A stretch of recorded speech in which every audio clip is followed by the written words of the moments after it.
And that's where we really started to find out who Jake is. And we met 2 or 3 times a week. Great meetings. He was always there. He always brought so many great ideas.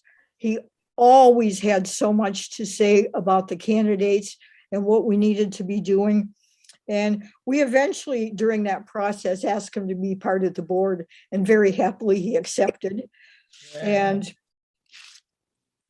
so really the rest is history. For about 1.5 years, he was on the board. And the things he did to move our Revolution East Bay forward are just astounding. He got us into the 21st century, technically. He started a lot of things. To me, one of the best things that he started is the town hall series, the Justice Town Hall series. And he took it on at first all by himself, and gradually we all got involved in it. And it's something that people look forward to, and a lot of people watch it. Maybe not so many at the event itself, but on YouTube, hundreds of people are hearing these ideas. Jake brought so much to us. It's just going to be really difficult. His sense of justice was just amazing. And his energy to work for real change in the world, and his humanity. We love that guy. Okay, Mark. Thank you, Carol. Carol Coyote, co-founder of Our Revolution East Bay. She's the reason why we are all here together. This is why we have community here. Thank you, Carol. Thank you, Sadia. Thank you, Sadia, keeping alive the traditions of Woody Guthrie and Pete Seeger and Phil Oakes. And thank you all. Thank you all for joining us for this tribute to our friend, our comrade, Jake VARGHESE. My name is Mark Van Landuyt. I'm a director at Our Revolution East Bay. Jake VARGHESE was a fellow board director. Needless to say, this is a loss to the progressive community that we are all still processing. Jake was a force, and he gave his strength and his intelligence to so many parts of the movement. From the fight for affordable housing to universal health care to public banks. And that's reflected here in everybody that you see with us now. We have an amazing lineup of speakers today, the best of the best. And they will be giving their remembrances of Jake, the first time they met Jake, the struggles and victories they were part of alongside Jake. We want this to be a true celebration of everything that Jake was and everything that Jake fought for. And with so many great people, I just want to get straight into it. And with so many great people, we will be giving everybody 2 to 3 minutes to speak. And I know there's a lot of people, and we're going to have time. We'll have time on the other side of these speakers for people who knew Jake and who also want to say some words. Our first speaker is formerly the field director at Good Jobs Nation. He led very important grassroots campaigns in Indiana.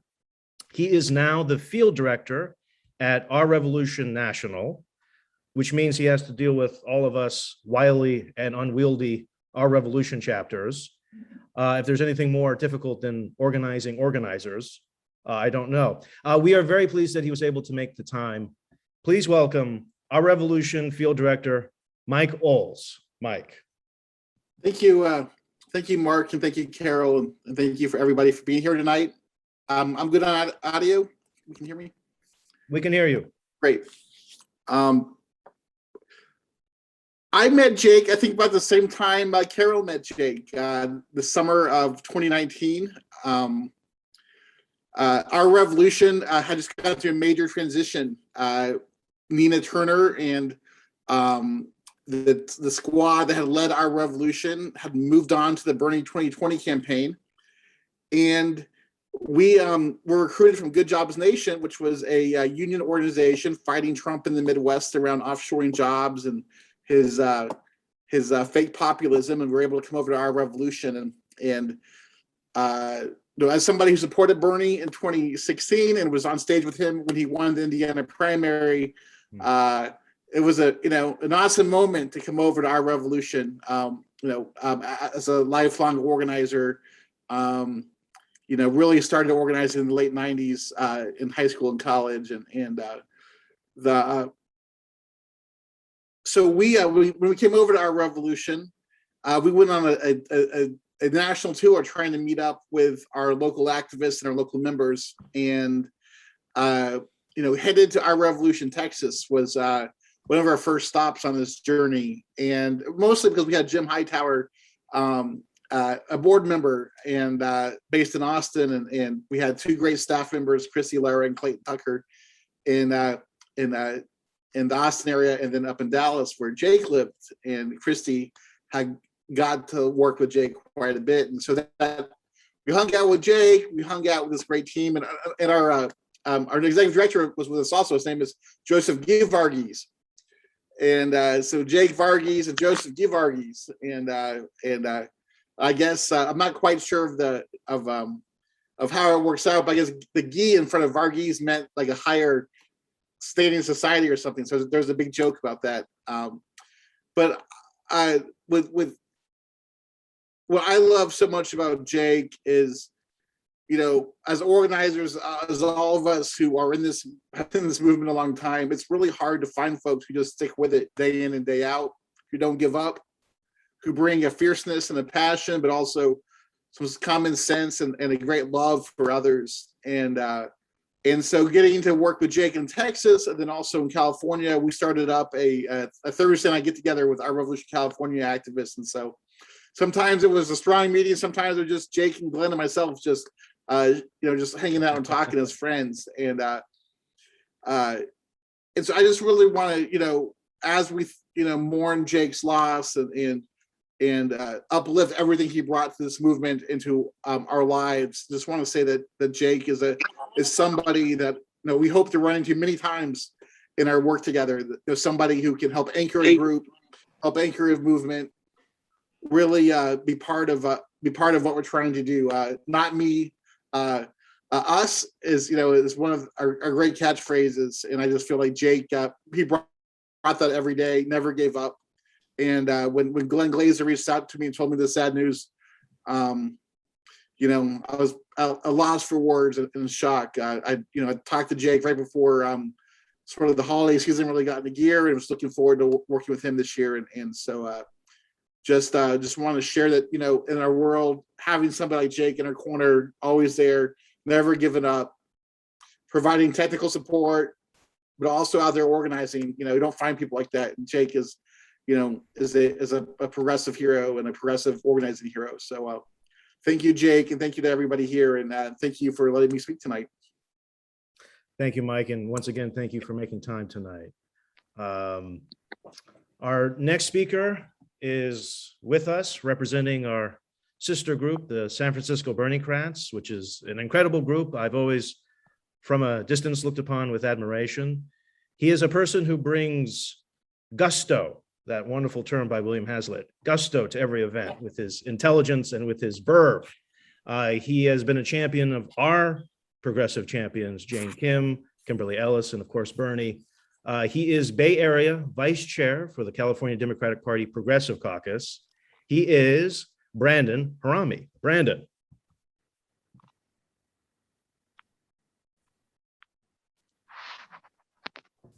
Brandon, don't disappoint me after that big intro.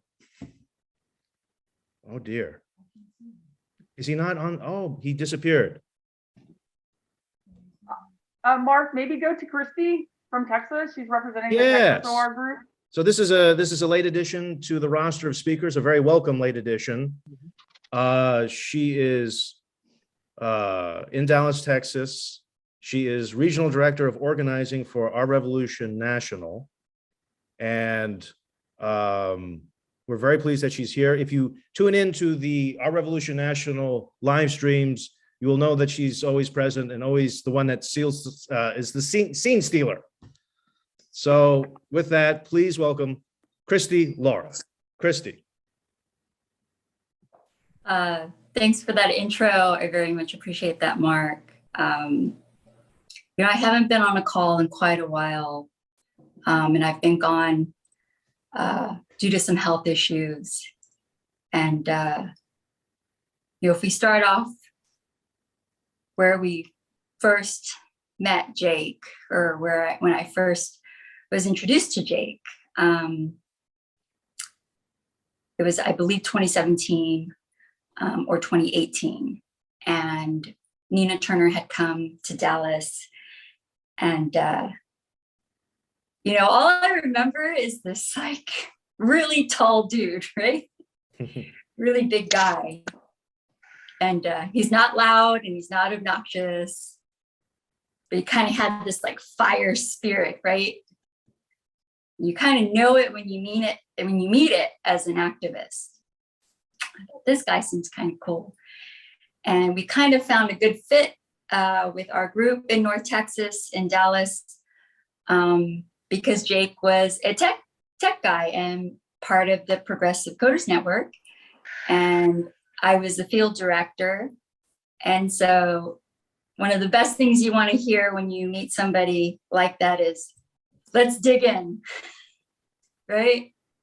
And Jake was all about that. He was about digging in, right? You're going to be in the trenches with someone. You're going to get ready to handle business and literally take on not just the establishment, but literally the corporate establishment, right? And he was ready to do it, not just with heart and fire, but also a certain amount of, to put it mildly, practicality, right? What is it going to take for us to win? And let's do that. And nothing exemplifies that more than his work with the public banking effort in California. So Jake started off in North Texas, Our Revolution, helping us with the data team and organizing field directives as well as outreach. But I will say to all of you on this call, he really blossomed and bloomed when he moved to California. And we used to joke, I said, "Oh, Jake, you're going Hollywood now." And I would give him a real hard time. "Oh, now you're a voice actor. Everybody's an actor or actress in California." And it was just, just a big joke between he and I. And he was a really, really great guy. As all of you know, we can tell by the number of people on this call, tremendous effect on the people that he met. Just a kind heart, and really, really ready to dig in to get things done, right? So for those of you that don't know, if you haven't, I don't know if the link is in the chat, but he did the voiceover on the public banking, PSA, public service announcement. And I couldn't believe it was his voice. He had sent me that link, and I said, "Oh, that's great, Jake, that's awesome." But when he told me it was his voice, not only was I in shock, but I really gave him a hard time. And I just want to say he was kind and he was an activist, but he also personally, as a friend, encouraged me to be more and do more and push harder. And, he always encouraged me to become a coder. And he would say, "Kristi, I know you can do it."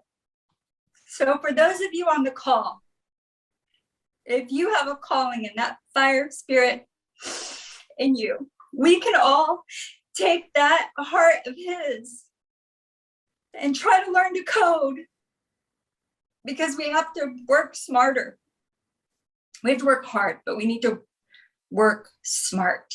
And I think if anything exemplified Jake, it was work smarter, right? Work hard, but work smart. And so for all of us on this call, don't be afraid. Be that lion that Jake was. I think tech was his gift that he shared with us.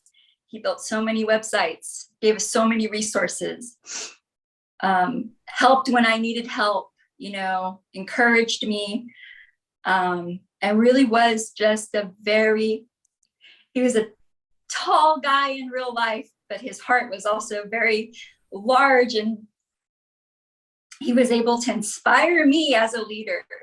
And, I'm sure he knows that, but, also for everyone on the call, those of us who are here because we have heart in the movement, make sure we tell each other how much we love each other, how much we care about each other. I didn't return Jake's calls, but thankfully we have a long texting history. I went over some of our texts. And to all my North Texas team, if y'all are on the call, I love all of you. You guys are like family, soldiers in the movement. And to his family in California, you guys are an extension of the North Texas family through Jake. And I hope that network and that growth just happens across the nation. That's what's awesome about our revolution, is that I know progressives everywhere now, Florida, California, Oregon, Minnesota, just very tiny little places, because there's somebody there with heart working the progressive movement. So I think I've spoken enough, but I want to thank you guys for letting me speak tonight, and all my love to Jake. If he's with us, help us, buddy. We need your help. And, let's move on and carry his torch. And to his family and his friends, y'all, we were so lucky you shared him with us, because he was such a gift, not just to our organizations, but to our lives. So thank you. Thank you, Kristi. Thank you, Kristi, so much for that tribute. Very much appreciated. And we are a family, no matter where we are. This progressive family, this our revolution family, this movement, it's bigger than just one regional geographic location. We're all in the same fight. We're all in the same struggle. Thank you so much for your words, Kristi. Thank you. Our next speaker is someone I've already introduced. He is the Bay Area Vice Chair for the California Democratic Party Progressive Caucus. He is our friend, Brandon Harami. Brandon, are you there? Yes, and thank you so much. And I'm sorry, my phone is at its last glimpse of battery, and it unfortunately passed away, or turned off on me a few moments ago. But I'm back on and with a bit of battery left. And I really want to thank everyone who's spoken so far. It's hard for me in these situations to kind of put words to how I feel. I kind of process these things in my own way and in my own personal capacity. So forgive me if what I say is brief. I can't remember when I first met Jake. I think the thing with our movement is there's so much work, and there's so few of us willing to do the work, as you meet people in many different avenues, in many different ways. And so I can't remember when I first met Jake, but I do have a lot of really wonderful memories of working with him, both in our Revolution California and throughout the Bay Area, through kind of numerous areas of work. And I can't say I've ever been upset to see Jake. He's always been a delight to work with, has always left such a wonderful, good-hearted impression. Whenever I talked with him, he just all around was just a positive and swell and wonderful person who was a hard worker and had just fantastic values. And also just someone that you were always shocked to learn something new about. The voice acting thing, I had no idea about the voice acting thing until right now. That's so cool. Now I'm gonna go watch that Public Bank video again and remember that was Jake and his work, because it's just so funny. It's when I say I work with someone in many avenues, not just on our revolution calls with Jake, but he's in my day job in Councilman Bertau's office. I worked with him on the Public Bank stuff. So there's going to be tough shoes to fill. There's going to be, when I have those meetings with the Public Bank, when I do our revolution work, when I'm out here in the East Bay right now, when I'm out here in the East Bay, I'm going to remember him and remember what he's done. And more than anything, remember remember what he was working on, why he was working on what he was working on, and really try to live that passion he had to make the world a better place. I think that's the best way we can remember him. Yeah, and it's hard to end something like this, hard to end talking about someone, but you know, I'm gonna miss him a whole lot.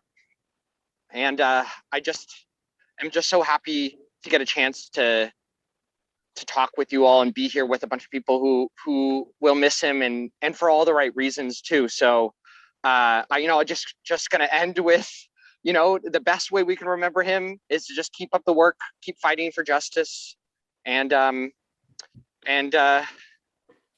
you know, miss him. So I'll hand it back over to you, Mark. Thank you. Brandon. Thank you so much, Brandon. Jake did have a wonderful voice, had a wonderful voice, and we'll be hearing that video a little bit later. His voice was important and beautiful in so many ways. Our next speaker is a good friend. He is the progressive power at the rural caucus of the California Democratic Party. Inside the California Democratic Party, people have told me that party leaders are nervous dealing with him. And that is because he is nobody's fool.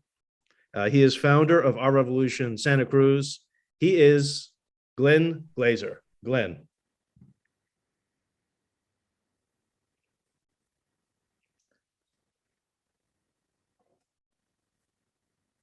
Glenn, we can't hear you. Are you there? Uh-oh. Can you hear me now? Can hear you now. Okay, Hear you, so see you. I'm one of the founders of Santa Cruz for Bernie. I don't want to take all the credit there. Okay. But so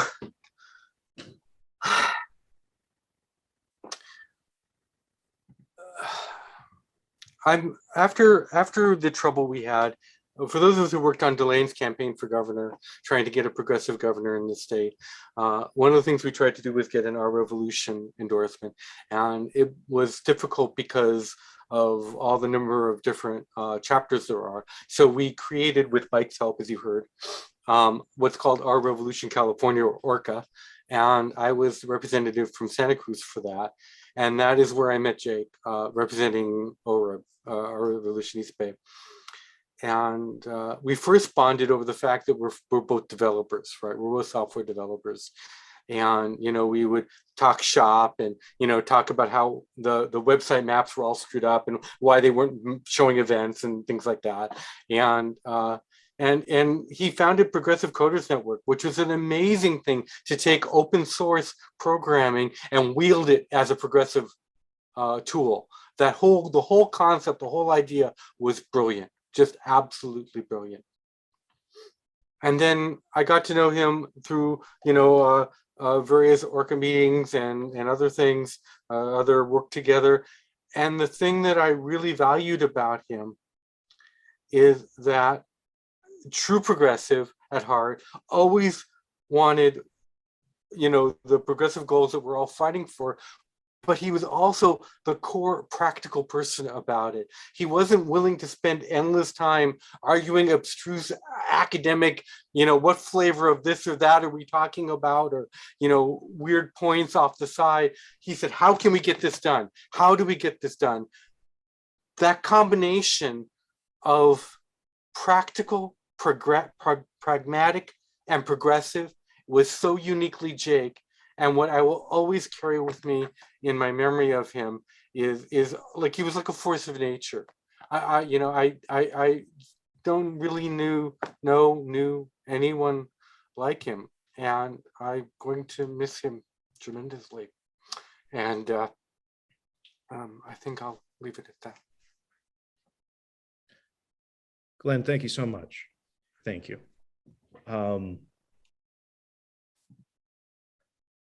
Another friend of ours, a terrible thing with COVID is, you know, fellow activists you haven't been able to see in so long that you work alongside.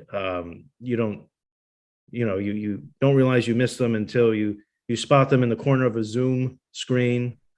This is one of those friends. She is a warrior for single payer universal healthcare in California. She is the founder of Our Revolution North Bay. She is family. She is Jessica Tunis. Jessica. Thank you so much, Mark, for that nice opening. Before this, I pulled up, Our Revolution North Bay. I thank you for saying I'm the founder. We're really just like a real little seed. And we're still trying to connect with a national and each other and get this thing moving. But I have to give it up to Jake, because Jake is the first person that watered that seed. I looked it up today because they say in the chats it was last March. Where I come to your meetings because I just love how how active you guys all are. I'm just so impressed. And I just wrote in the chat that time, I said, I wish ORNB was active. And he messaged me and he said, would you like to lead it? And I was like, I don't know how to do that, but okay. And, that was, then we had some meetings, we had some chats, and we talked with the board of OR East Bay, getting us going. And I just want to say, I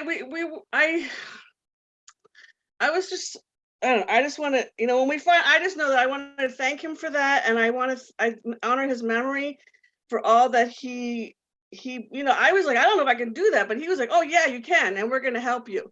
And that kind of energy is just beautiful. And we need that, be that for each other. And, when we finally do have our first ORNB meeting, I'm definitely going to give a shout out to Jake. So thank you all. Woohoo. Thank you, Jessica. Thank you very much. We're very pleased to have with us this next person. She is a hero of the progressive movement. And in fact, she was Jake's hero. Her greatness has inspired elected officials throughout the country. Jake spoke of her greatness.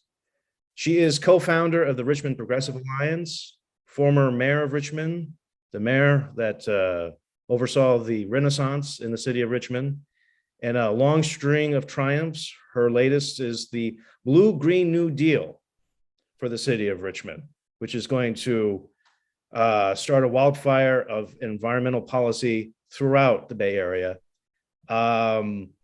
She is one of the most important municipal leaders in the nation. She is the one and only Gayle McLaughlin. Gayle.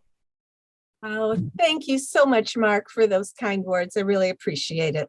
And thank you to Our Revolution East Bay for giving me this opportunity to say a few words about Jake VARGHESE, a great person and a great progressive activist. I just want to say that we lost someone who dedicated his many talents, his big heart, and his extraordinary and innovative mind to our movement in a major way. We were very lucky to have him in our midst, and his untimely death leaves an enormous hole in our efforts. And of course, we must work hard to fill that hole in his absence. I had the honor of working with Jake in various capacities. For example, we served together on the Public Banking East Bay Interim Board, and Jake was more involved in that than I was. I remember at my first or second meeting of this board, Jake came up to me and we talked about housing ideas. He shared with me how much he liked a program I championed when I was mayor of Richmond. This program, some of you have heard about. We informally called it the Eminent Domain Program. And it was an attempt to buy underwater mortgages from the big banks and then to reduce the mortgage principals so that our homeowners in Richmond could avoid foreclosure. Jake wanted to know where that program stands, or where it stood at that point. I explained that Wall Street got to Congress, and Congress sadly put an end to the program by disallowing government insurance for any underwater mortgages that were acquired through eminent domain by any city or any other jurisdiction. Jake knew, as did I, that this was because too many Congress members took campaign contributions from the big banks, and those Congress people simply rolled over to Wall Street. Jake expressed an interest in perhaps resurrecting the program in a different format. And I said, yes, let's try and do that. Although we never had a chance to come up with such a new program, I knew that Jake was the right guy to put some policy ideas together for such a program. He knew his stuff policy-wise, technology-wise, and of course stood strong with his principled view of politics. We have truly lost an incredible movement builder. Jake not only spoke from his heart on the problems associated with our corrupt and collapsing capitalist system, but he came up with real innovative solutions. I also had the honor of being on panels with Jake on various town hall forums organized by Our Revolution East Bay. He was a speaker along with me on various forums like the Education Justice Town Hall, the Housing Justice Town Hall, Criminal Justice Town Hall. Jake was always there, speaking truth on these important issues, as well as helping with technology needs, especially during COVID, to share information and provide opportunities for the public to learn and gain insight on the road ahead. And of course, like so many of us, he was involved in supporting Bernie Sanders. He was a staffer and an architect with the Progressive Coders Network, as has been mentioned, and that was formerly Coders for Sanders. He was an amazing, incredible, and multi-talented activist who gave freely of his time and energy to help advance us all. We have lost a key member of our movement, and while we feel great sadness with losing him, we know he lives on in all our hearts and in all the major contributions he made to advance a just, sustainable, healthy, peaceful, and safe future for all within our communities. He truly lives on as part of our progressive journey. Jake VARGHESE Presente. Rest in peace and power, Jake. The struggle continues. Thank you. Thank you, Gayle. Thank you so much. Thank you so much. I am going to attempt to play a little video that was talked about earlier that Jake did the voiceover for. One of my prized memories of Jake was when there was a slew of recent victories for the public bank movement in California. He was beaming like a young boy who got an A+ on a test. He was so proud. He was effervescently proud. And one of the things that that he put together in this recent time in COVID is the following video. And I'm going to forgive my technical shortcomings as I share screen now. Ravaged the globe, disrupting our health. COVID has ravaged the globe, disrupting our healthcare systems, our economy, our lives. Cities and counties in California are facing massive budget shortfalls along with the state. They want to implement austerity in the middle of this chaos. There is another option: public banks. Public banks can help to deliver more funds more efficiently, make emergency preparedness plans more comprehensive, and divest from Wall Street. Find out how we can make our money work harder for us at publicbankeastbay.org. That was Jake, his wonderful voice. Yes, he could have been a fantastic commercial voiceover artist. That's a voice of determination. That's a voice of intelligence. That's a voice with a purpose. And that purpose was public banks. And the public bank movement in California has achieved tremendous victories in recent times. And one of the people that Jake worked alongside is with us now. He is the chair of the East Bay Public Bank Alliance, and he worked closely with Jake, and he is with us now. Please welcome George Syrop. George Syrop. Are you there Hi. with us? Yeah, I'm here. Can you hear me? Can hear you. Great. Thank you, Mark. Hi, everyone. My name is George Syrop. I'm currently serving as the chair of the Friends of the Public Bank East Bay. We're a nonprofit trying to realize a public bank in the East Bay. And I had the privilege and the joy of serving on the board with Jake VARGHESE for nearly 2 years to make public banking a reality. I feel a deep gratitude to Jake personally, because he's the reason why I'm speaking before you all today. I would have never learned about public banking or Public Bank East Bay had it not been for Jake speaking up during a random social housing meeting I participated in at the beginning of the pandemic. And he said a few words about public banking. The social housing folks were like, how is that really relevant? And he kind of pulled away a little bit because Jake was never one to overstate his position if it wasn't welcome at the moment. But I followed up with him. I wrote him a little email, and within minutes, he'd written back with a list of resources of the movement, some of his personal essays on the matter, and his personal number. And I think in a matter of maybe days, I was a public banking advocate. So I feel eternally indebted to him for leading me to some of the most meaningful work I've done in my life. Like many of our friends and our allies have said before me today, Jake was a force. He was an anchor of our group, and he was tireless. I mean, when we look at the amount of people and the amount of organizations that Jake touched, I'm shocked he didn't have a twin or a body double. He was part of so much. He was the definition of a team player. And I think what's most exciting about Jake is he didn't just have big ideas. He was always putting his ideas into practice, and he was excited about them, and he was excited about getting people involved.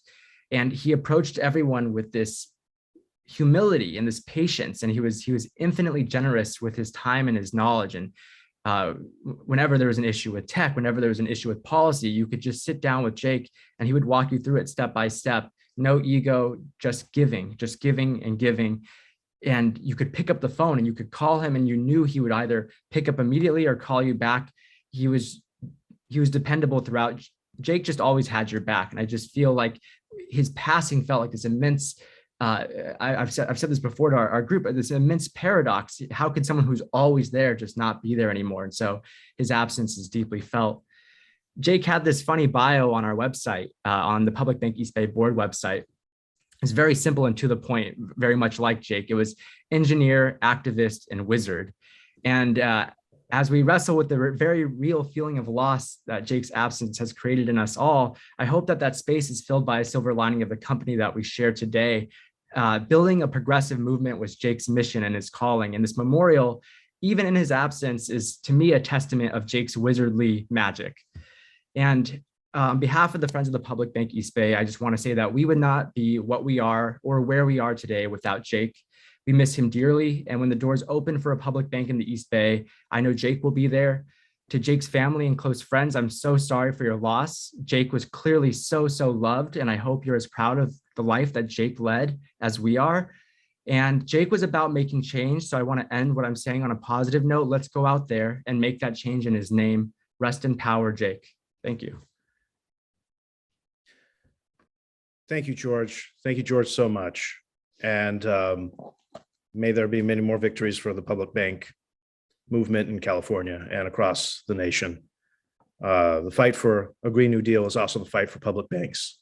And so, and just as you said, Jake, even now, is still creating networks and alliances. And I'm very pleased that under these very sad circumstances, that he's still bringing activists together like you. I just there's a little note in the chat from Debbie Notkin where she says, Jake just didn't do the voiceover for the video that we just saw. He also wrote and directed that video and spent his own money to get it on local television. So that's someone who walks his talk, and that was Jake.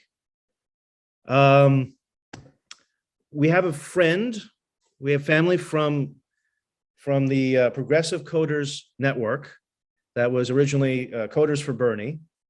And he is a person that I've followed on social media for many years. And I've always been delighted by his teasing, adroit, ribald commentary on the American political scene. And it is a great pleasure to meet him and speak to him, hear him in person. please welcome Stephen Scapelliti. Are you there? I am here. Thank you, Mark. Fantastic. And thank you all for being here to support each other in our time of loss and grieving. And I appreciate the opportunity to speak with all of you tonight and just share some of the thoughts that we've been sharing in Progressive Coders Network. We also call it Prog Code. Progressive Coders Network is an activist tech community that was formed in 2016 in the wake of the 2016 Bernie campaign, as a few people already have mentioned. And it's a place where activists, tech and non-tech, volunteer to create tech for good for the public. We carry on the work the Coders for Sanders did during the 2016 campaign. New members join us each week. Some of them are passionate. I'm sorry, all of them are passionate and committed to the movement and a better tomorrow for us all. Some of them distinguish themselves right away. None of you will be surprised to know that Jake was one of those people. In February 2018, Jake was onboarded to Prog Code as our activities were picking up for the 2018 electoral season. The person who onboarded him was so impressed with him that she left a note in his registration, quote, "Seems like a great guy," end quote. Now, that may not seem like much to some, but we onboard a lot of people and we rush through to just check off little boxes to say that somebody was onboarded after we receive their registration. No one ever leaves a note. And Jake distinguished himself right at the beginning. I mean, what an understatement. Seems like a great guy. Suddenly, Jake started showing up in every meeting on every project in Prog Code, where he asked questions, made suggestions, encouraged everyone on each team. I mean, this is a new guy, didn't know anybody. It was just encouraging everybody to continue doing the great work that they were all committed to doing.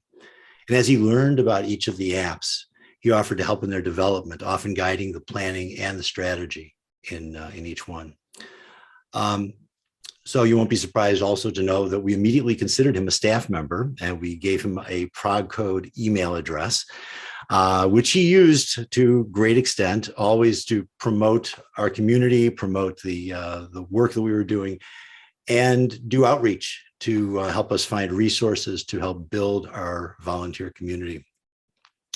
A week didn't go by that Jake and I weren't in contact with each other, and it was something I looked forward to every week. Jake was our go-to person whenever we needed someone to help assemble a team for a new project, which is not an easy thing to do when you've got a worldwide membership that has over 1,900 people in it. But that's what Jake did. He was so committed to the mission of Prog Code, and that he put his time in, as he has in every other project. As I'm listening to everybody speak, I wonder where Jake got the extra 4 or 5 hours in addition to the 24 hours that we get to be able to accomplish all these things. Jake was also a teacher. When a new computer science grad wanted to code a special project for the Prog Code community, she wanted a little bit of guidance. It was her first ever coding task. Jake offered to mentor her and worked with her for almost 2 years on the project, which was an absolute smash. It's a fantastic piece of tech that we are in the process of implementing right now. His knowledge base was boundless. Jake could school you on banking, on law, video, audio production, campaign media production, and more.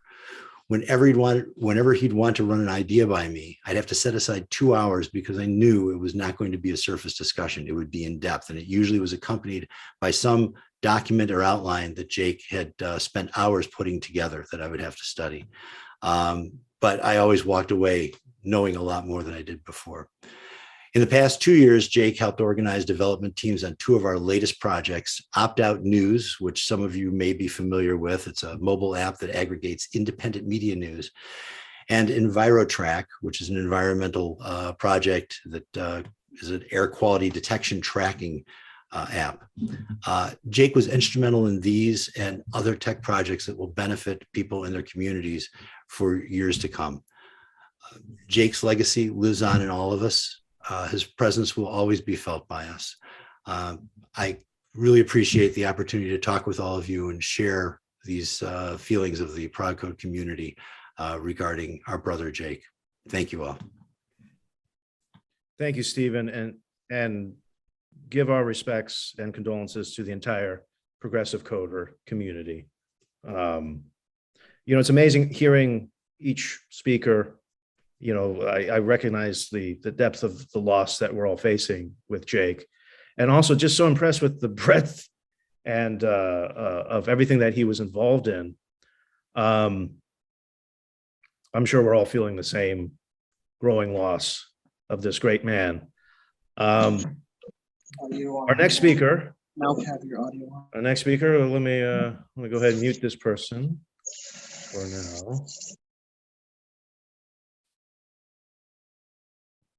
now. The next speaker, I met first in Houston, Texas. She was fresh off the Texas Senate race in 2018, where she won over 25% in the Democratic primary alongside Beto O'Rourke. When I spoke with her, I was immediately impressed with her intelligence, her strength, and how real she was. And as executive producer of the Jimmy Dore Show, I got her on the program immediately, where she made a huge impact. And she continues to have a huge impact as an activist, as a progressive candidate in Texas. Being a progressive in Texas is getting easier, but it's still a challenge. She is a person who also worked with Jake through the Progressive Coder Network. And I'm very pleased that she made the time to be with us now. Please welcome Sema Hernandez. Sema. Thank you for inviting me to speak. Really, words don't do Jake justice at all. For everything that he was to each of us individually, it is going to be really hard to find someone with the kind of fire, the kind of passion for the kind of world that this person, Jake, was trying to create for all of us.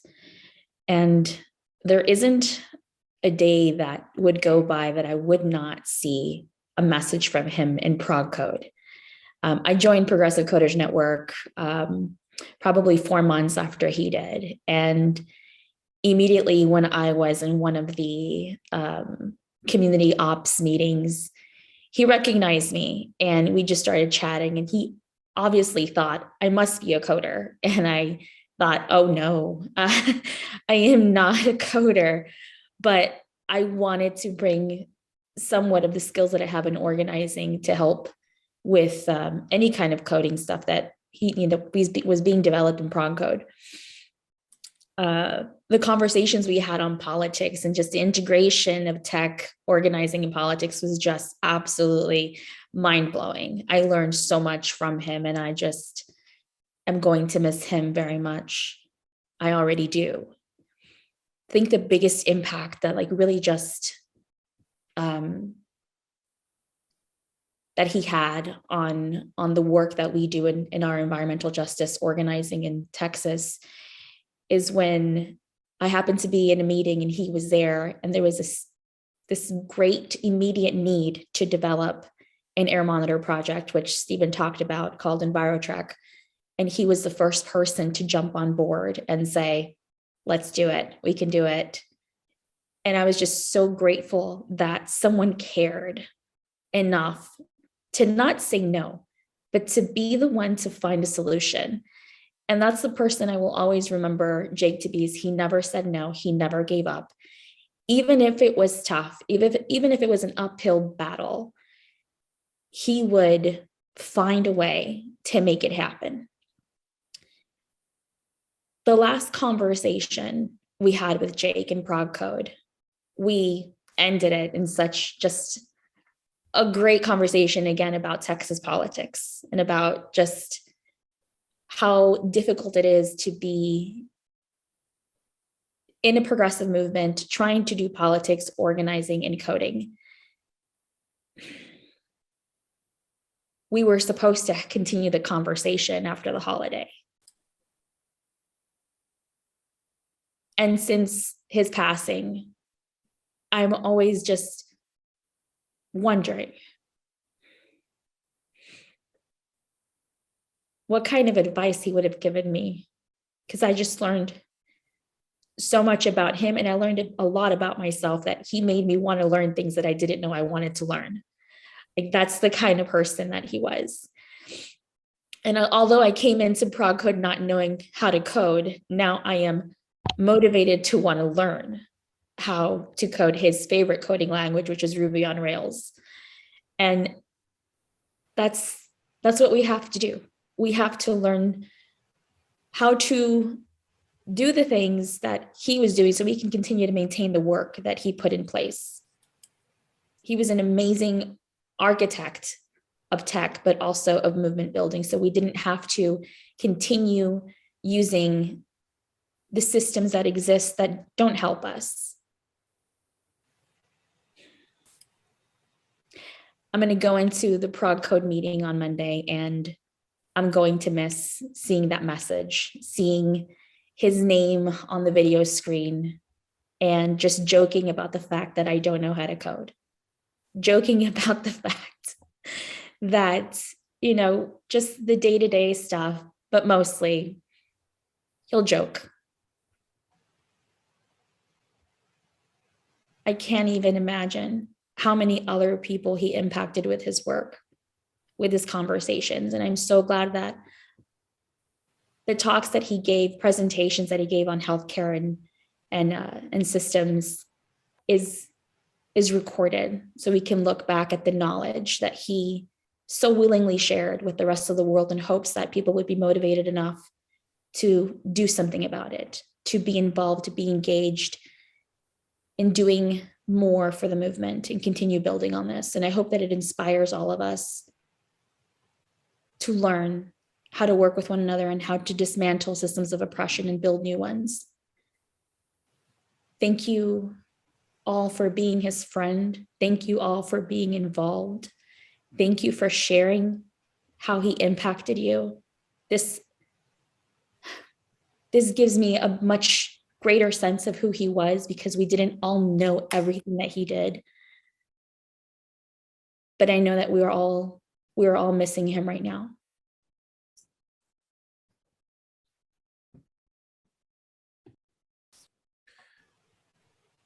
Thank you, Sema.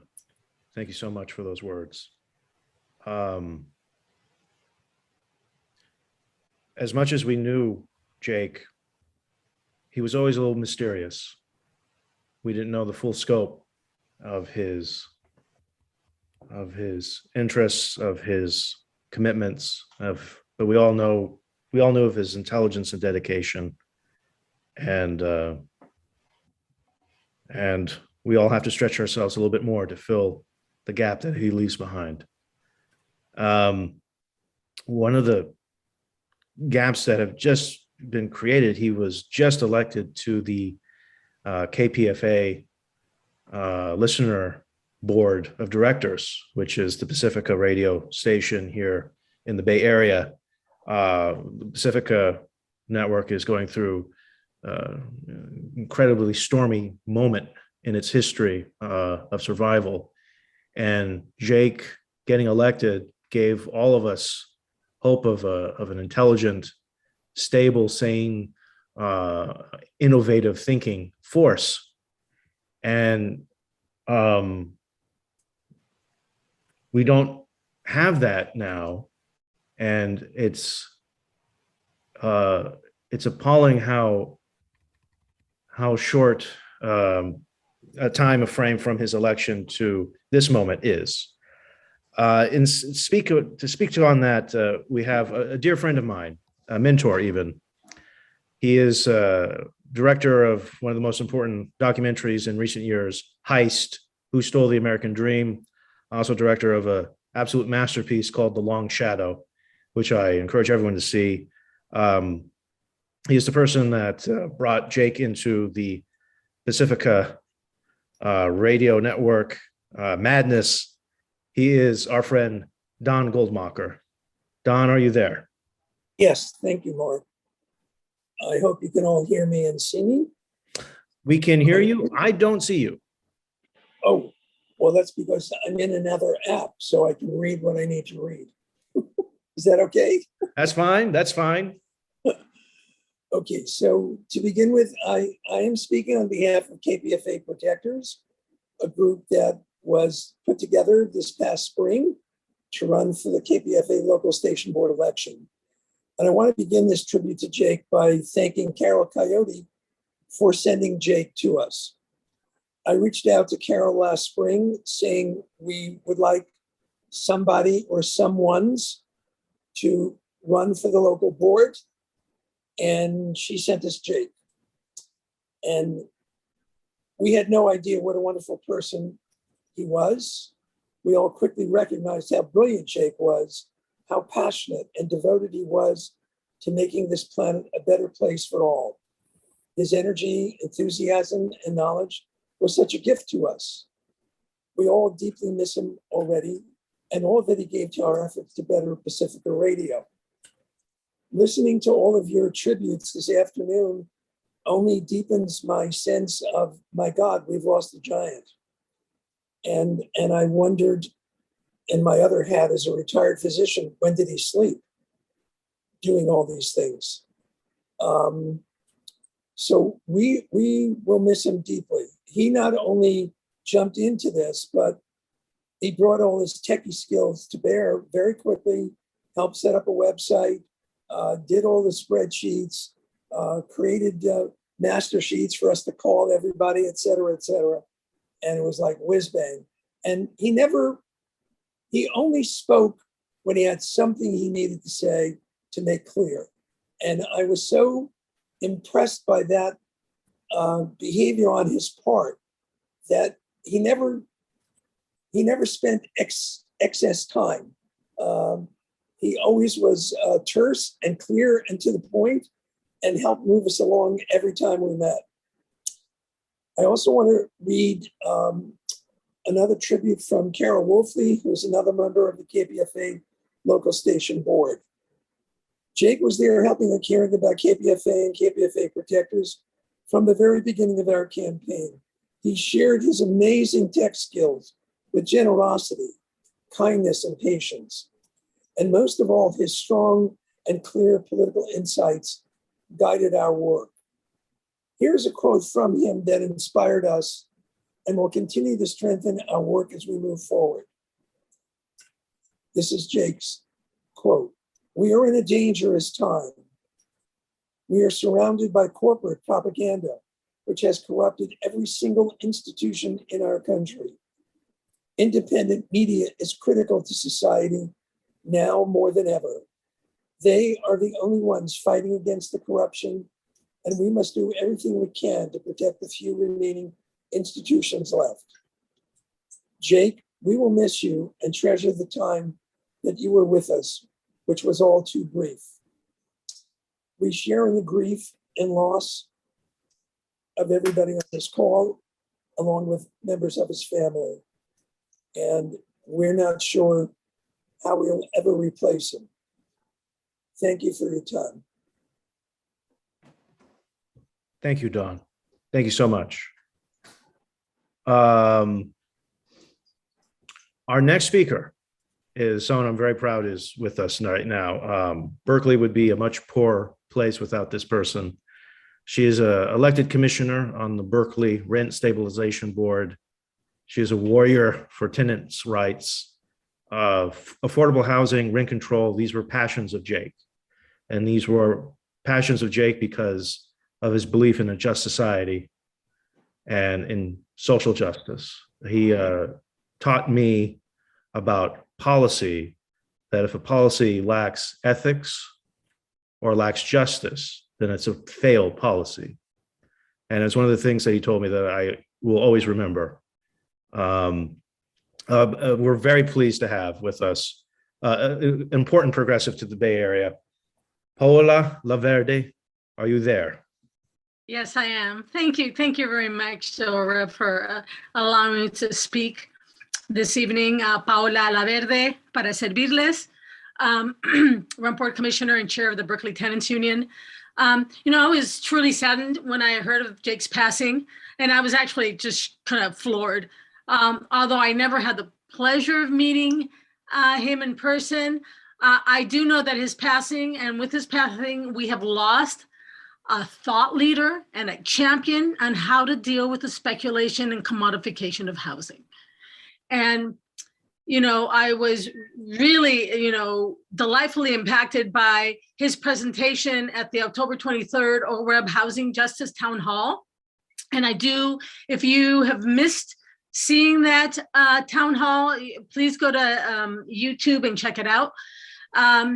Jake was described as an expert on the intersectionality of justice issues, the critical connection between housing, economics, racial equality, and the environment. And during that meeting, he proved it. On that day, Jake provided us with real solutions on how to deal with the housing affordability crisis and doable ideas on how to cap on the regulations, on the speculations. He had an idea how to fix land prices by, looking at what other cities and countries are doing, taxing foreign speculators, taxing domestic speculators and flippers. And then he suggested that we create a government agency that would take care of the entire residential real estate life cycle. And it would include, a community land trust, public real estate developers, plus a public general contractor, and a county and city, HOA, And so with that, he provided us with a roadmap that we, that may take years to be able to make reality, because we do know that our elected officials are corrupted by the money that they get from developers. And so, but for those of you out there who work for elected officials, this is a roadmap that can be followed and that can make a positive difference and can, in a way, stop the speculation of housing, because what's being provided now, the programs that are being developed now, it's market rate. And the attitude is that trickle down will eventually hit those of us who need affordable housing. So again, he left us a great roadmap, and we need the strength and the bravery to be able to follow it and to make it a reality. And he does rest in peace. Jake presente. Thank you. Thank you so much for that. Thank you so much for that. We must carry on these struggles. We must carry on these fights in his vision and with his memory in our hearts. The next speaker, I'm very happy to bring on. He's a good friend, a mentor as well to me for a long time. He's been a model as an activist. He's a person who I've envied his energy, his smarts, his strategy. And he's a person who I was introduced to Jake through him. And he's no longer in the Bay Area, but he's still West Coast strong. Please welcome Casey Carpenter. Casey. Thank you so much, Mark.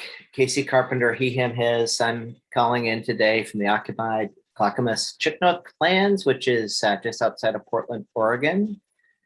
And this has been such a bittersweet, really just incredibly caring and loving space to be part of,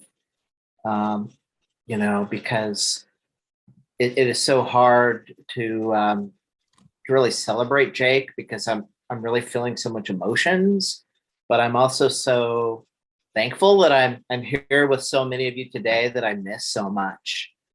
And I think first, just my condolences and my heart goes out to everyone in Jake's life, his family, his friends, because we are all, going through, I think, something that surprised and shocked us. And we're so thankful today. We're having an opportunity to really just celebrate Jake's incredible, things that he's accomplished. As Carol said, and it's clear, I remember meeting Jake with Carol tabling in Berkeley. And we were doing this especially for the years of 2017, 18, 19, and 20. And so there's so many people that we engaged with, but Jake immediately made an impression I remember today. And immediately became part of our Sunday, Our Revolution in-person meetings. How much do we all miss that, right? The opportunity to be together in person. I'll just never forget how Jake would always come up either before or after at a break and always coming up like, here's what we need to do. He was always showing up with like, we can do this. We can, he was always like waiting and then directly saying, how can I get involved? And I just remember Jake made a huge impression on me right from the start. And I actually believe that I connected with Jake earlier because I was involved, really called into the movement by Bernie in 2015 and 2016. And I very much remember the Codas for Bernie. So I'm pretty sure that I was connected somehow, somewhere, because originally I was a coder in my career too. The one part of the story with Jake is that in 2020, when COVID impacted us all, it created an opportunity for my family to move to Oregon and be closer to family. And so that was a real challenging time. I was very worried about what was going to be who was going to fill some of the roles. And Jake immediately started plugging into digital. I remember just instantly digital like took off and transformed. Jake took over the keys in so many areas. And so one of the things that everyone's been speaking about, and something I was reflecting upon as well, is Jake was just so giving with his ideas, his time, his code, his expertise, his value. That's rare. And it's something that Jake clearly wanted to share with all of us. And so, not only in his policy and his ideas, but just in terms of like, the value of the tech is extremely, precious. And Jake gave his time to ensure that it was something for all of us. So I'm just filled with tremendous gratitude. And also I've been myself going through a grieving experience in the last year or so, lost my father. And it's this type of a gathering that really is so healing and healthy for us, because every one of you are precious and I appreciate you all. And one of the things that kind of sticks with me in my journey with Bernie is that I think the number one gift we received from Bernie was each other. And so the gift of Jake was definitely precious, and so grateful for him and all of you. Time is our most precious resource. I cannot wait when COVID is behind us to come back to California and see you all in person, but just so much gratitude, for Jake and the contribution. So rest in power, Jake. Thank you. Thank you, Casey. I think we all can't wait to be in each other's presence again, doing what we love to do, helping change the world for the better. Speaking of someone who helps change the world for the better, this is a long time Our Revolution East Bay member. He is an activist who is always active. He is the person who is sort of our political guru in terms of making us understand what is happening in California, what tricks are being laid to what traps and shenanigans are coming our way. He keeps an eye on everything. He is our friend, Alfred True. Alfred, are you with us? Yes, I am here. Hey, everyone. So, yeah, it's so many things I want to say also, but just one thing that really struck with me was just how passionate and how much Jake would get into things. Jake and I were on the housing discussion a few months ago that Paola mentioned, and he had a plan. Like this guy could just come up with the entire policy for the whole state, just like that. And I just love how he was able to just go into detail, but then also have that same activist passion that he brought to it. And I think that's such a rare combination. And yeah, as they say, that Bernie's gift was all of us, and I hope that we all continue to carry on the work where Jake left off. I like to say that democracy is like a relay race. We each pick up where others have gotten so far, and we keep going and hand it off to the next generation, because we always got to keep moving forward.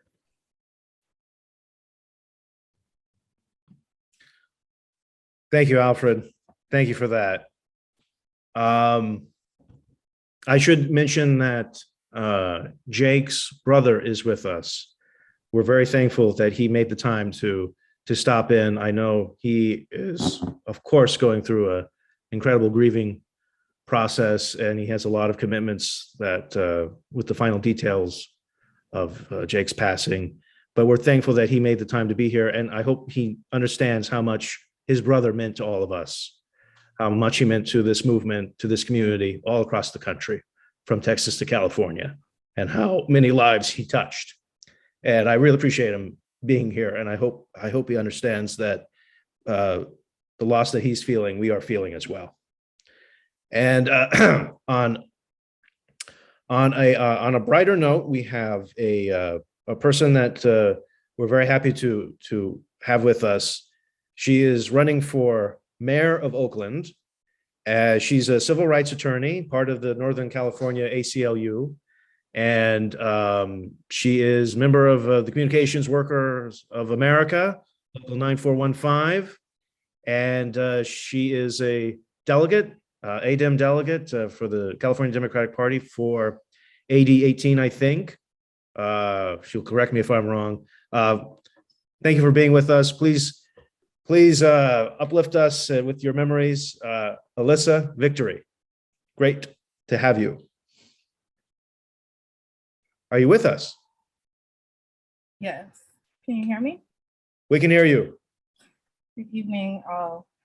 Thank you, Mark. Thank you to Our Revolution for inviting me and for just hosting this really powerful and important space.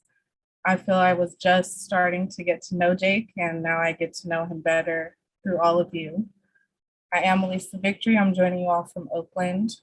I met Jake because of our commitment and our passion for progressive values and campaigns, specifically public banking. I had been advising the city of Oakland and city and county of SF on public banking back in 2015 for a full semester as a law student. And back then I didn't feel or see a movement happening. I didn't see any public education happening. I was just learning about it myself from doing the research and from sharing that with my law school campus, and have been committed to seeing that through ever since. And it wasn't until I started seeing Public Bank East Bay pop up online that I was like, there is a movement. There are people paying attention to this. There are other people that want to see this happen and that are going to push our elected officials who've already been given the outline and the plan of how to do it. And so I met Jake through following Public Bank East Bay. And soon after we had connected, I was invited to be a part of Our Revolution's Housing Justice Town Hall, and saw his immense wealth of knowledge, how he understood the connection of banking, of economic justice, of housing justice, and climate justice, and all the different progressive movements that are all intertwined and interconnected. Every time I spoke with him, I learned something new. So I saw a real spirit and power of education in him, that every time he was trying to get something out, to teach others, to give us all tools to do better and to work better together. So he has left me with his spirit and his passion around issues like public banking that I'm still committed to myself, to seeing in Oakland and throughout the East Bay region. I think we all are feeling a loss, but he gave us so much, that he's left us with the blueprints, the outlines, as other people have said. He's left us with a vision of justice. And part of us honoring his memory is to keep pushing those movements, those campaigns, those demands forward. A lot of us in progressive communities and workspaces are working for a world that we may not get to live in, or we may not get to participate in. We're trying to leave it better for our children, for the next generation of leaders that will come behind us. And I'm just so honored to be a part of this space, to be able to share a few words of reflection on Jake. And I offer my condolences to his family, to his friends and community that knew him the best and that are really dealing with the heavy weight of his absence. But he will be missed, and he will never be forgotten as long as we continue to speak about him and about the amazing progressive values and work that he's left on all of us. So thank you again.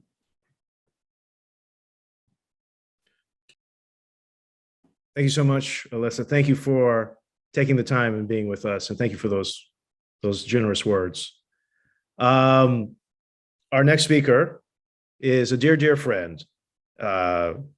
He's someone I learned so much from. He's someone I take inspiration from.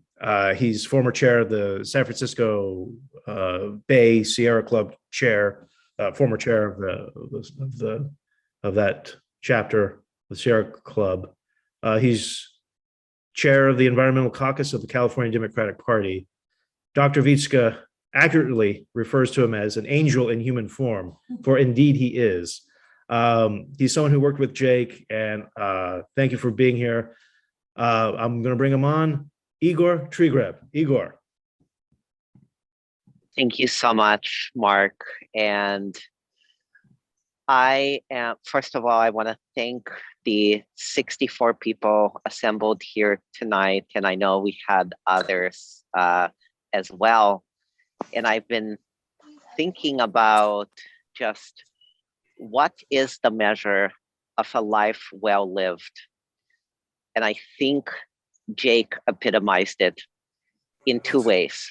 One, that he, as short as the time sadly was that many of us had the opportunity to know him and work with him, he touched every single life, every single human being that he came across. And we're all assembled here in his memory. And that is a testament to the way that he truly epitomized what many have talked about. It's what puts Bernie as well and others in that most rarefied of lights, which is that ability to bring people together, to give us the incredible gift of getting to know one another so that we can advance all the progressive causes that we care so deeply about. Jake believed in intersectionality in every fiber of his being. I got to know that firsthand on several occasions. I remember when in a few different times, we're still fighting over the past months when we were working to get 650 plus organizations to sign on to a coalition in support of saving local and community solar from a utility profit grab by the likes of PG&E. Jake single-handedly brought organizations and community leaders together.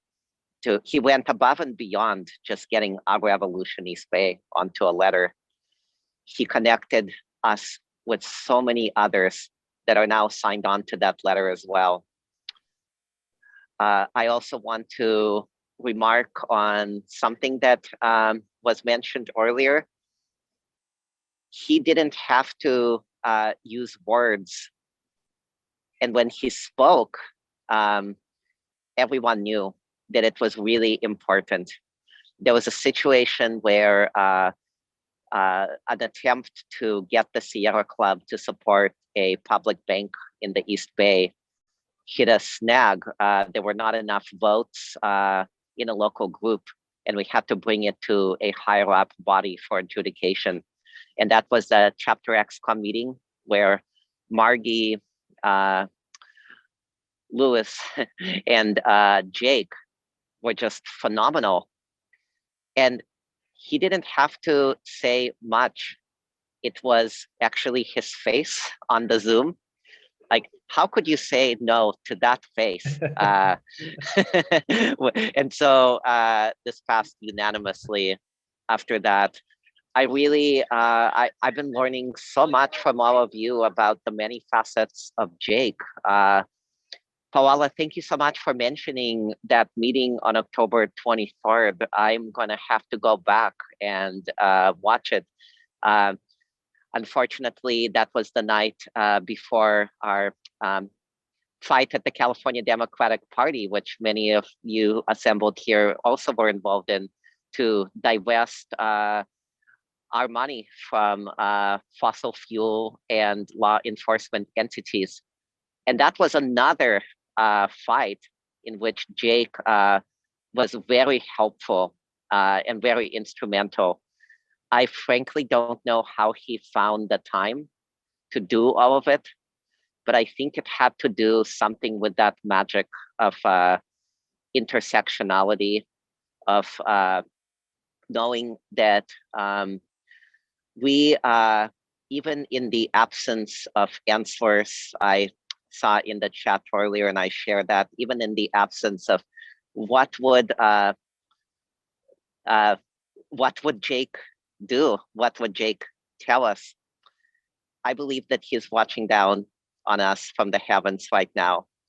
And I think he would tell us to not mourn, but to organize. Because thanks to Jake, thanks to his incredible power of community, we now have each other, and all we have is each other. So thank you so much. Yes, Joe Hill.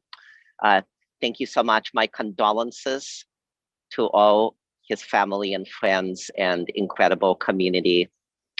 And we will do our very best to fight alongside of each other in the same spirit that Jake would have wanted us to continue to do. Thank you, Mark. Thank you, Igor. Thank you, Igor, so much. Don't mourn, organize. That's what he wants us to do. That's what he wants us to do, of course. And this needs to be a celebration. We need to celebrate everything that he taught us, everything that he taught by example, that Jake gave us. We should hold that precious and use that to fortify and to energize us. So I want that to be what we come out of this tribute feeling.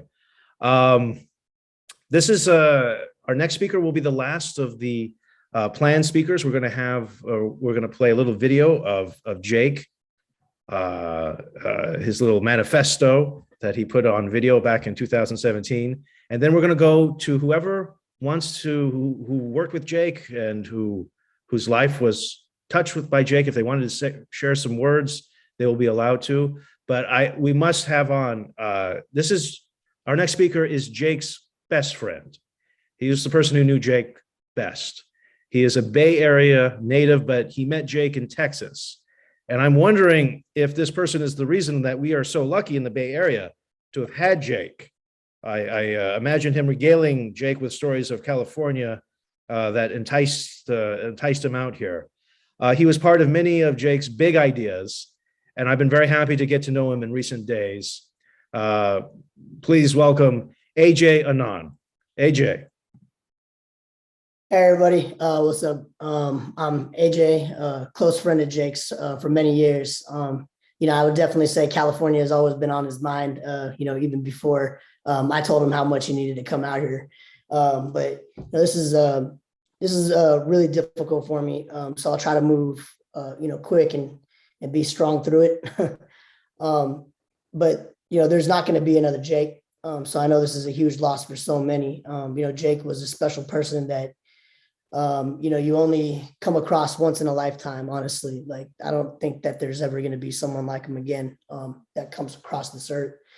And it's so hard for me to memorialize someone I was so close to, especially as Jake, because I cared about him so much, and I still care about him so much. But I feel lucky and blessed to been able to be a part of his life. And I want to say, a few things that I hope resonate with people here on this call that also knew Jake.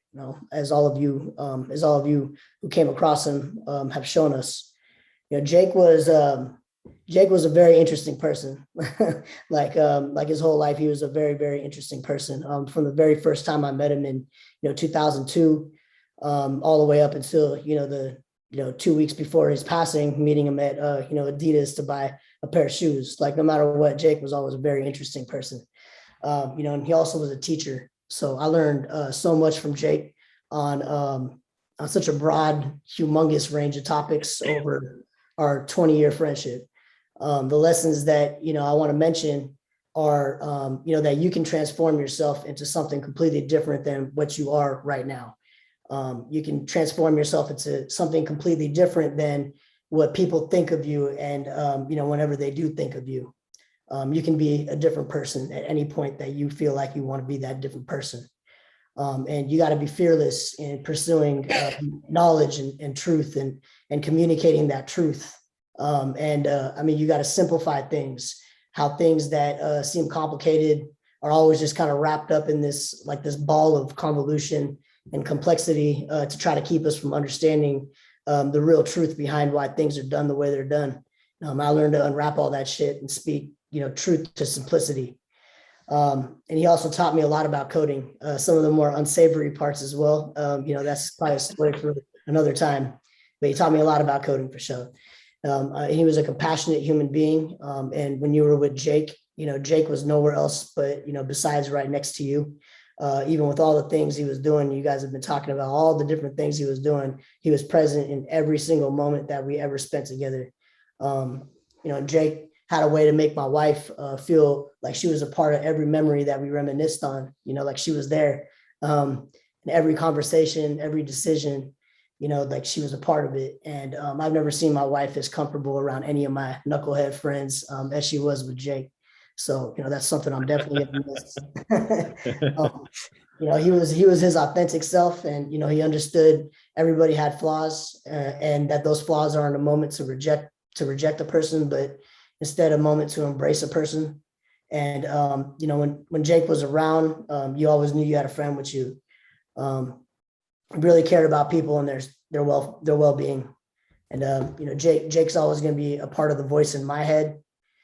He already always was, even while he was here with us in his physical form. He always, you know, I always kind of heard him banging on the back of my head, like, why are you doing it this way? Why don't you do it the simple way?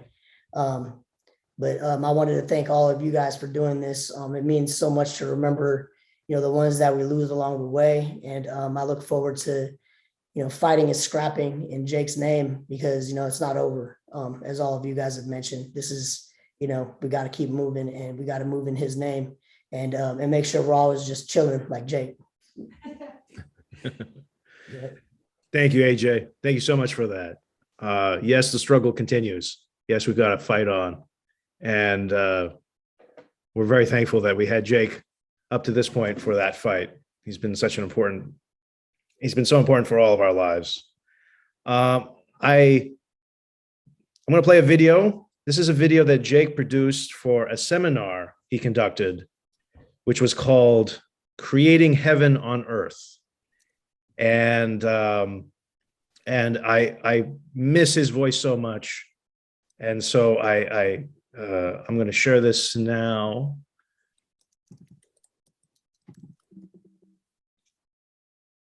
So, why do we live in society? Our natural state is in the jungle, but for some reason, we come together in society. Why? Well, it's pretty simple. Because we aren't animals. It is manifestly evident that we are superior to everything in the animal kingdom and everything else in material creation. We're better than the plants, the rocks, the microorganisms, the animals, everything. Can the animals observe the universe? Can they create poetry and art? Can they contemplate existence? Only in Disney movies. Animals in the jungle live in a constant state of survival. A human in the jungle behaves exactly the same way.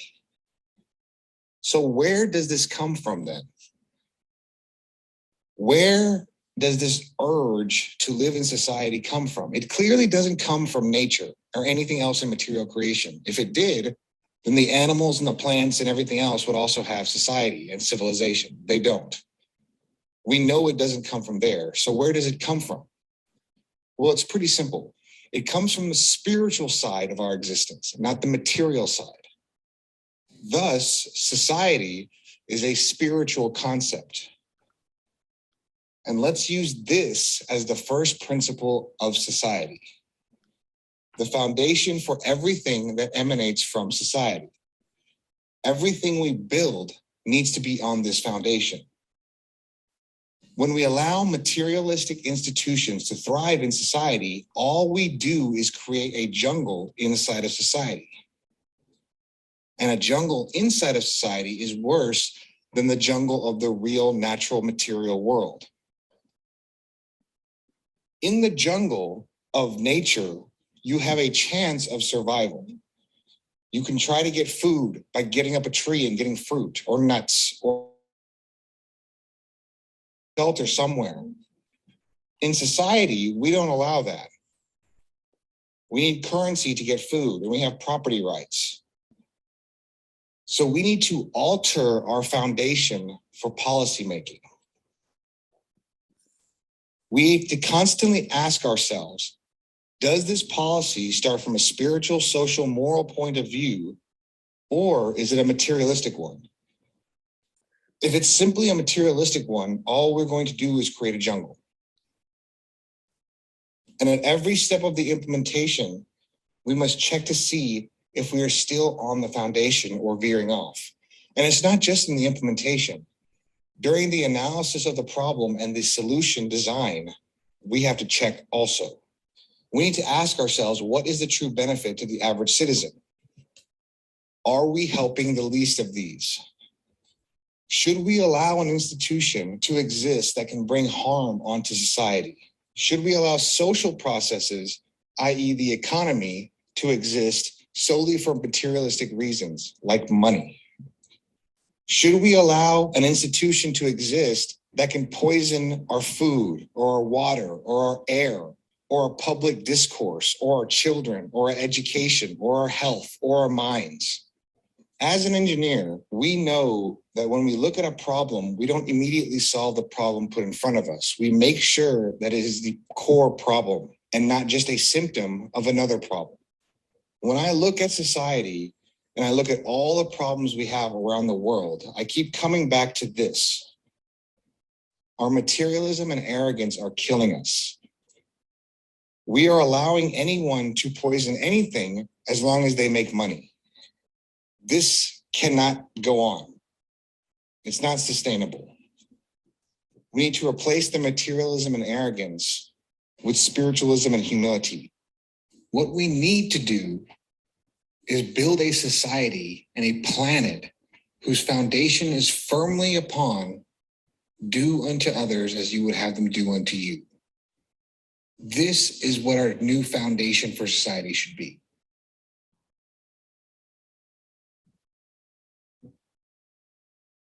And that is our task.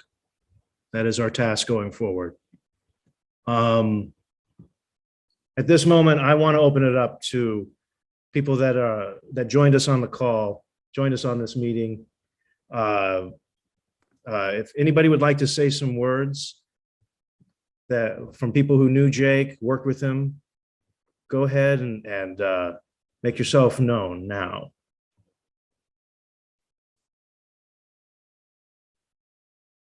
All right, well, I'd like to say something. yes, please go for it. Yes, I worked with Jake in the public bank, and I can't say anything better than anybody else here has done. I share everybody's sentiment. I can just echo that he was a great guy, that ruby at the bottom signature whenever he sent an email, that was Jake. He was a jewel. And I loved working with him. He personally helped me a lot. And I knew that I could always depend on him. I really respected him. I respected his knowledge. He was brilliant. He was so smart. I learned from him. And I enjoyed having him in the group. And he would always say when we would check in, Jake would always say, I'm chilling. Yeah. So Jake, I know you're chilling up there, and his journey is finished, but he has paved the path for us and, you know, set a light for us, and it's up to us now. We know what to do. And thank you, Jake, and I really appreciated having known you. Thank you, Margie. Thank you so much. I see our friend Amos White would like to say some words. Amos. Thanks, Mark. Thanks, everyone. Hello. And I want to say thanks, both Stephen Scapelliti and AJ are my direct connects to Jake. I was shocked only in a meeting with Stephen, just like I think a week ago, 10 days ago, or whenever I saw it on Prod Code Slack that Jake had passed. I had just launched in 2019, going into the Climate March, my own environmental nonprofit to plant trees here in the East Bay. We had just begun building in the city of Alameda to plant 100,000 trees here at the next, or over the next 8 years, 10 years, 10 years from 2020 to 2030. And that January, we had our second community meeting on January 4th. The next day, Sunday, I decided to learn more about DSA. I think it was a statewide convention that was up at Berkeley on campus. And while I was on a phone call at the lunch hour, these two gentlemen, one I think introduced himself, said he overheard me talking about some aspect about West Oakland or something. It was AJ. And we started talking about the work that he had done with West Oakland Environmental Indicators Project with Ms. Margaret Gordon, who has been near and dear to my heart for over 25 years. And I learned that he was a software developer. And he introduced me to Jake, and over lunch there, brown bag lunch, we shared ideas about development, about an idea I had for an app. And Jake encouraged me to email them and to stay in touch. And we did more than that. 2 days later, after I partnered with another company in Europe, Jake and AJ came on board to direct the development of our app. And it was such a relief to have this whole new world of the technological side of the work we were doing, literally kind of directed and lifted off my shoulders. The pandemic hit. It obviously everything came to a grinding halt. We didn't get our first trees in the ground until October, but the app development, due to the pandemic and demands on everyone's schedule, we lost our development team. A year later, somewhere just last fall, I asked Jake if he could help me pick things back up and put it together. He said, without a doubt, forward me off in an email with a brilliant introduction to Stephen Scapelliti at Prod Code. And Stephen had the same big heart, open arms spirit that Jake had. I literally thought, how could that even be? And it was really shocking to, again, just recently come into Prod Code and to really see the work and the footprint that Jake had created, not for himself, but on behalf of his ideas for others.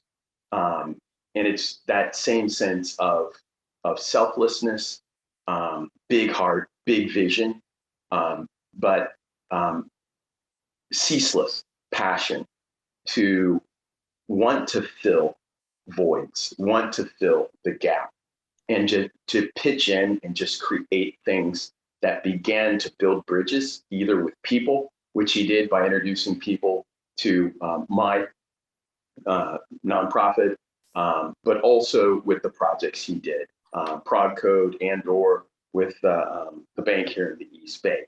So my heart will always be filled with those memories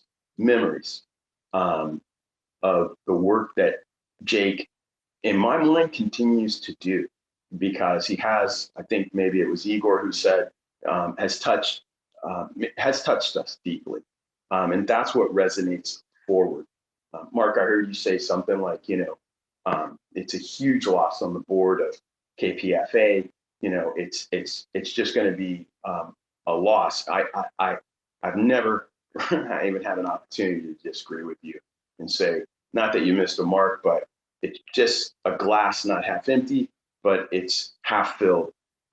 Jake leaves huge opportunities for all of us to now step forward into those shoes that he left for us to fill on the board of KPFA, in coding or learning how to code if you need to code. And yes, I did just start learning how to code, was inspired by the work that he and AJ have really set, not me on, but opened my eyes for what I need to understand about my own app, my own software, but my own company. So I in Jake's spirit, I would encourage each and every one of us to, wherever we had an intersection with Jake, to step forward. If you haven't been on a board, just run for the board or write an email to say you would like to explore the opportunity to join that board. Or if you haven't written code or want to, please visit the Progressive Coders Network ProgCode website and fill out the form. Or they even have links on how to begin or how to learn to code. So embrace not the change, but embrace his memory, and embody the spirit, and help us move his visions forward into the future. So thanks again for the opportunity, and thank you, Amos. Rest in power. Yes. Thank you, Amos, a man of many big ideas, just like Jake. Thank you for those words. Next up, we're going to hear from our dear friend, Sherry Johansson. Sherry. Thank you, Mark. I'm kind of the newest member of the OR team.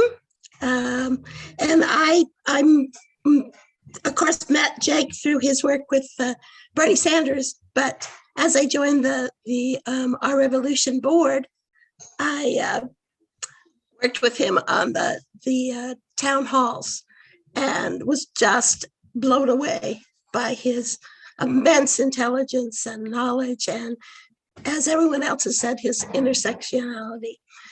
So I would urge everybody here to those who are available to see, and in his memory going forward, we are having a town hall on the healthcare crisis and on how we as Californians can lead the nation, hopefully, toward a more just healthcare system. And that was the last conversation I had with Jake as we were working on the speakers for the town hall. So I would urge everybody, and hopefully we'll have that in the chat, the link to join us on this town hall in Jake's name, and also to review the town halls that he was so instrumental in producing. So thank you all so much for sharing your memories, and thank you for letting me be a part of this, Mark. Thank you, Sherry, and hope you're feeling better.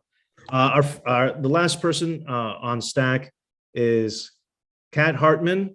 Kat Hartman, who knew Jake. I'll let her speak. Kat, are you there? I am. Thank you, Mark. I will keep this short as we wrap this up, because I'm certainly not the best at words, especially at a time like this, but I am a friend of Jake's, just similar to AJ from Texas and here in the Bay Area as well. Jake and I basically moved to the Bay Area around the same time. So first and foremost, I wanted to thank all of you. You know, when AJ forwarded this to us, I didn't know what to expect, and this has been incredibly special to hear these tributes. Jake was very determined, very empowered, and a very passionate individual. I couldn't say more outside of what's already been shared, except that for those that didn't know, I know some people met him during COVID times, but he gave the best bear hugs, especially for someone 5'2" and tiny like myself. So again, I wanted to say thank you to all of you for the special words. And it's just been a great pleasure to be here. So thank you for having us. Thank you, Kat. Thank you so much. And thank you for being here. I think we all didn't know him enough. I think he continues to surprise us. I just want to say thank you to all the speakers and thank you to everybody who came here for this tribute to Jake. And thank you for your patience with me. This was way harder than I thought it was going to be. I came in rather cocky that I'd be able to pull this off easily, but this has been very difficult. My memories of Jake are I'm sorry. Sudi, you wanted to say something? Go ahead and unmute yourself. Sudi, you have to unmute yourself. Okay, I did it. Okay. I could say I didn't know Jake that well, but I saw him at all our Sunday, Our Revolution meetings. And sometimes we just stood in the back of the room eating pizza together. And as a lot of you know who have been to the regular meetings, I used to sing at the beginning of every meeting, and Jake was an enthusiastic recipient of songs. So if we're ending the meeting, I would like to end by dedicating a song to him, and I'll give you your choice. One is a song by Phil Oakes that is called I Know You're Set for Fighting, but What Are You Fighting For? Which I really like. And the other is a song that's been sung all over the world, particularly in Latin America, which is The People United Will Never Be Defeated, and it's in Spanish. So Mark, why don't I let you choose which one? Adia, we will end on a song, but we have to do just a little bit of business. Okay. Jake wants, but we'll come to you. Okay. Let's end on The People United Will Never Be Defeated. Okay. Great. And let me know, Mark, so I'll stop the Facebook You Live got it. before we use it, so we don't Got it, get Susanna. Fantastic. It's not illegal to sing songs. Well, we'll get that. Yeah, well, There's some songs that the writers really want you to sing. yeah, we don't have the kind of money to fight that battle. We're like a poor organizing group, so we're taking no chances. Okay. I want to read, Jake's brother wrote something in the chat. I want to read it out. I wish I had the emotional capacity to properly pay tribute to my brother. Thank you for providing insight into this part of his life. He touched many. So grateful for all your words. We're very grateful for your brother. Thank you for being with us, Matt. Thank you, Matt VARGHESE, for joining us. I mean, as you see, this is a huge loss. This is Jake leaves a tremendous void that we all must fill, and that we all are going to fill. We're all going to fill this void. This movement is powerful. This movement is on the right side of history, fighting for a just world where the needs of the people, turning that into the actions of a society. This is what Jake was fighting for. And this is a movement that is going to win. We are going to win. It's going to be a little bit more difficult without Jake, but we are all going to have to do more. We're all going to have to be smarter. We're going to have to be more giving, but we can do it. We can do it. And as Jake would want, just some closing notes about what this month of January is going to demand from us. We have AB 1400, CalCare. It's going through the assembly. This is it. This is it. We got to push hard on our assembly members. We got to push this into the public awareness. Tell your friends about this. This can't go down this month. And we're gonna succeed with this. We're gonna have to push it into the state Senate and push it onwards to Gavin Newsom's desk. California can be the first state with true universal single-payer healthcare. Once we start that, that's the domino that will cross the entire country, just the way it did in Canada. This We'll is have to important end fight. fracking at the same time. And well, we got to end fracking. And also, if Igor is still here, we have to save rooftop solar. Right now, the big utilities are trying to destroy solar in California. We will not let them do this. They're going to try to do massive taxes on people who have solar in their residential areas. They're going to make it very problematic for working people to have to, if they have to choose between having a roof over their head, putting food on the table, or being able to pay their utility bills. We will not let them succeed. We will defeat them. We must defeat them, and we must win again for the people. We have to fight for the people who can't fight. I, again, so appreciate all of you being here, all of your kind words for Jake. So appreciate Jake's intelligence, how much he gave, how much his contribution is still giving to all of us. Family and community, thank you for being here. Sudia, go ahead and lead us out. Take us home. Actually, the last sentence in the song of, I know you're set for fighting, but what are you fighting for? Is if you win the wars at home, there'll be no fighting anymore. So I just, actually we use this sometimes in our classes. We say, okay, what are the wars at home that we have to win so that we won't be going over invading countries and, killing people and killing our own. But either one is okay with me. Either the people united will never be defeated, or I know you're set for fighting, but what are you fighting for?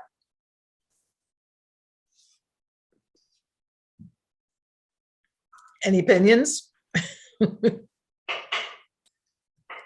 All right. What do you think, Casey?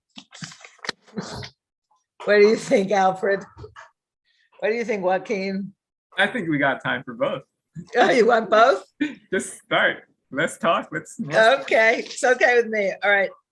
Let me just turn on this light a little bit. Okay. So. Jake's memory, yes. I know you're set for fighting, but what are you fighting for? Well, you tell me that there's danger in this land you call your own. And you watch them build the war machine right beside your home.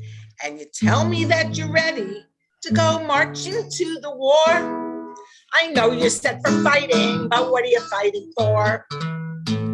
Well, before you pack your rifle and sail across the sea, just think about the southern part of this land that you call free. Oh, there's many kinds of slavery, and we've seen many more. I know you're set for fighting, but what are you fighting for? And before you walk out on your job and answer to the call, just think about the millions who have no job at all, and those who wait for handouts with their eyes upon the floor. Well, I know you're set for fighting, but what are you fighting for? Well, turn on your TV, turn it on so loud, and watch the foolish smiling there and tell me that you're proud.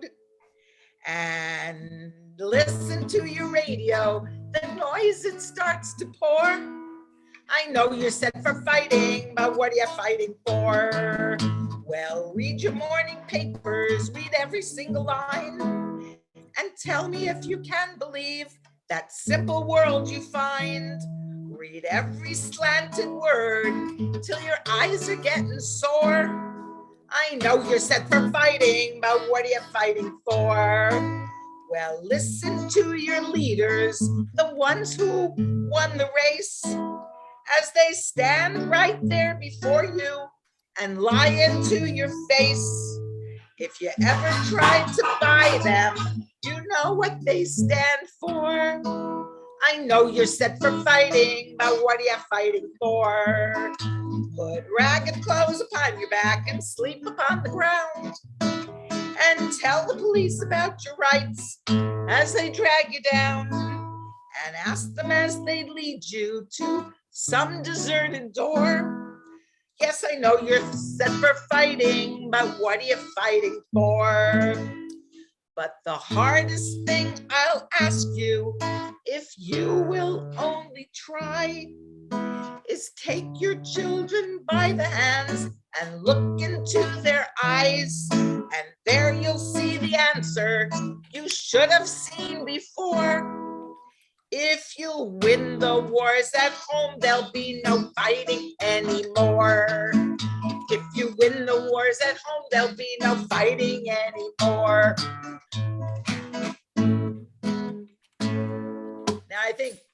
Igor and Jake and Alfred and everybody here, you know what the wars at home are, don't you? What are some of the wars at home? Awesome. So we don't have to go fighting anymore. We need affordable housing for sure. Housing for sure, right? Affordable housing. Affordable housing. How about climates transitioning to sustainable energy rather than going to countries and either taking their oil or owning their oil wells?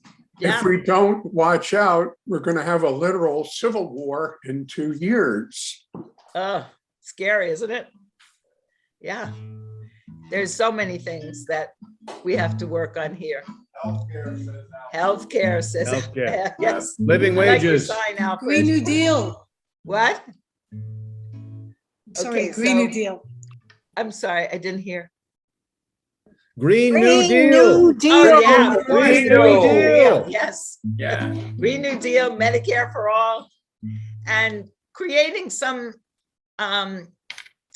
international peace dedication rather than, joining into new nuclear submarine alliances. I mean, for what? Or competing with China and Russia to see who could do it better? When is this all going to stop? Okay. The last one is the people united will never be defeated. And they sing this, and many of you may know that a young leftist person just won the election in Chile, and some other countries are doing the right thing too. De pie cantar que vamos triunfar, avancen ya banderas de unidad, y tú vendrás marchando junto a mí, y así verás tu canto, tu bandera florecer, la luz del rojo amanecer anunciará la vida que vendrá. De pie cantar, el pueblo va a triunfar, será mejor la vida que vendrá a conquistar nuestra felicidad en un clamor.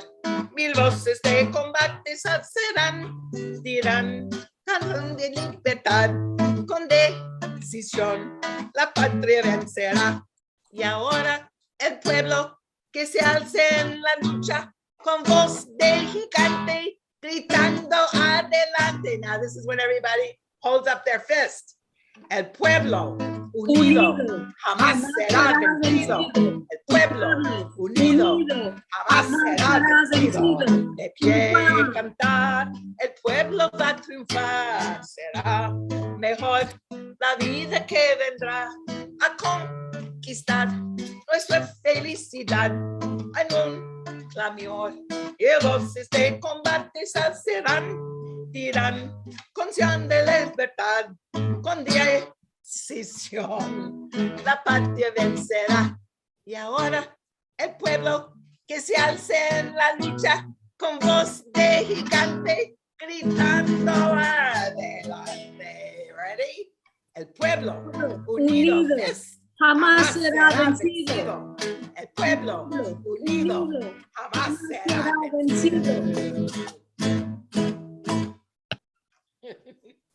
Rest in power, Jake VARGHESE, our brother, our comrade, our friend, our family member. Thank you, everybody who was here. Please be with us for the healthcare town hall happening next week. This is an important month for healthcare. I love you all so much. Thank you, family. Thank you, Jake VARGHESE, for bringing us all together. Thank you for your continued contribution to this movement. We love you. I love everybody here. I can't wait to see everybody in person after this COVID craziness ends. All right, rest in power, Jake VARGHESE. Thank you again, everybody here. See you next week.